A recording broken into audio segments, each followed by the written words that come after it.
నమస్తే ఫ్రెండ్స్. నా పేరు జగదీష్ రెడ్డి. వెల్కమ్ టు జగదీష్ రెడ్డి ఆంధ్ర కుర్రోడు యూట్యూబ్ ఛానల్.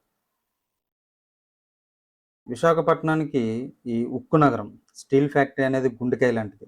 అది కేంద్ర ప్రభుత్వం ప్రైవేటైజేషన్ చేయాలని చెప్పేసి నిర్ణయించుకోవడం, దానికి సంబంధించిన పనులనేవి జరుగుతున్నాయి.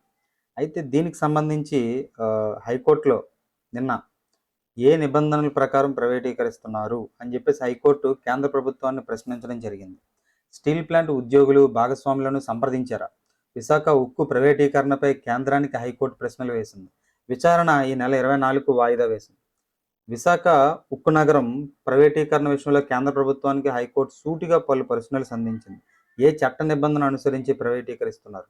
నిర్ణయం తీసుకునే ముందు విశాఖ స్టీల్ ప్లాంట్కు చెందిన ఉద్యోగులు, భాగస్వాములు రాష్ట్ర ప్రభుత్వాన్ని సంప్రదించారా అని కేంద్ర ప్రభుత్వాన్ని హైకోర్టు ప్రశ్నించింది. ప్రైవేటీకరణ ఆలోచనను విరమించి ప్రత్యామ్నాయ మార్గాన్ని ఆలోచించాలంటూ ముఖ్యమంత్రి జగన్మోహన్ రెడ్డి గారు లేఖ రాయడం జరిగింది. దీని పట్ల ఏ నిర్ణయం తీసుకున్నారో చెప్పాలని అంది. ఈ లేఖపై స్పందించాల్సిన బాధ్యత కేంద్రంపై ఉందని వ్యాఖ్యానించింది. విశాఖ ఉక్కు నిర్వహణ విషయంలో అవసరమైన నిధులు విదేశాల నుంచి తెప్పించేందుకు, ఫెరా చట్టం కింద ప్రత్యేక బ్యాంకు ఖాతా తెరిచేందుకు అనుమతించాలని కోరుతూ ప్రజాశాంతి పార్టీ అధ్యక్షుడు కేఏ పాల్ గారు ఇచ్చిన వినతిపై ఏమి చర్యలు తీసుకున్నారో చెప్పాలని కేంద్ర ప్రభుత్వాన్ని ఆదేశించింది. ఉక్కు పరిశ్రమకు సంబంధించి భూముల విక్రయం తదితర అంశాలు సమగ్ర వివరాలతో అఫిడవిట్ దాఖలు చేయాలని స్పష్టం చేసింది. మరోవైపు సొంత నిధులతో కొనుగోలు చేసిన 25 ఎకరాలను మాత్రమే విక్రయిస్తున్నామని, సేకరించిన భూములను విక్రయించడం లేదని విశాఖ ఉక్కు కర్మాగారం తరపు న్యాయవాది వివేక్ చంద్రశేఖర్ చెప్పిన విషయాన్ని ధర్మాసనం నమోదు చేసింది. హైకోర్టు న్యాయమూర్తులు జస్టిస్ ఏవి శాససాయి, జస్టిస్ ఎన్ విజయలతో కూడిన ధర్మాసనం బుధవారం ఈ మేరకు ఉత్తర్వులు ఇచ్చిందనమాట. అసలు ఈ ప్లాంట్ చరిత్ర అనేది మీకు తెలుసా అని చెప్పేసి కేంద్ర ప్రభుత్వాన్ని ప్రశ్నించడం జరిగింది. ఈ వాదనను పరిగణలోకి తీసుకున్న ధర్మాసనం కేంద్ర ప్రభుత్వానికి ప్రశ్నలు సంధించింది. విశాఖ ఉక్కు నగరం చరిత్ర తెలుసా అని కేంద్ర ప్రభుత్వ తరపు న్యాయవాది ప్రశ్నించింది. ఎన్ని ఉక్కు కర్మాగారాల్లో పెట్టుబడులు ఉపసంహరణ నిర్ణయం తీసుకున్నారో చెప్పాలంది. పెట్టుబడులు ఉపసంహరణ అంటే గవర్నమెంట్ అనేది ఈ ఈ టైప్ ఆఫ్ కర్మాగారాలకి పెట్టుబడులు ఇస్తుంది. అది పెట్టుబడిని తీసుకునే నిర్ణయం అనేది ఇంకా ఎన్ని ఉక్కు కర్మాగారాల్లో ఇలాంటి డెసిషన్ తీసుకున్నారు అని చెప్పేసి చెప్పాలని ఉంది. కేంద్ర ప్రభుత్వ న్యాయవాది సివిఆర్ రుద్రప్రసాద్ వాదనలు వినిపిస్తూ భూముల విక్రయం విషయంలో ఇప్పటి వరకు ఎలాంటి ప్రతిపాదన లేదన్నారు. అంటే ఈ విశాఖ స్టీల్ ప్లాంట్ అనేది అక్కడ గాజువాక, విశాఖపట్నం ఈ చుట్టుపక్కల ప్రాంతాలన్నిటికీ కూడా ఒక గుండెకాయ లాంటిది అనమాట. కొన్ని వేల కుటుంబాలు ప్రత్యక్షంగా, పరోక్షంగా ఈ పరిశ్రమ మీద ఆధారపడి పనిచేస్తున్నారు.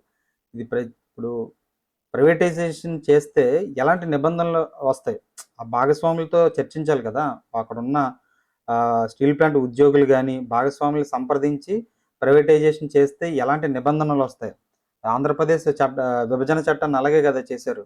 అలా నిరంకుశత్వంగా కాకుండా ఒకవేళ తప్పదు, ఇంక 100కు 100% ఇంక కేంద్ర ప్రభుత్వం ఇంక ఎవరు అడ్డుకోలేరు అన్న సిచ్యువేషన్లో దానివల్ల వచ్చేటటువంటి నష్టాలను పరిగణనలోకి తీసుకొని ఏం చేస్తే మంచిది అని డిస్కస్ చేసి చేయాలి అనేది ఒక మంచి అభిప్రాయం.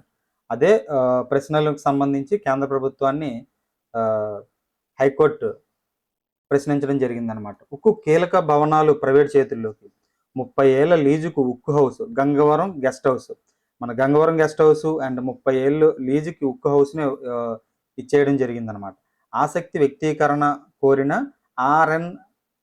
ఆర్ఐఎన్ఎల్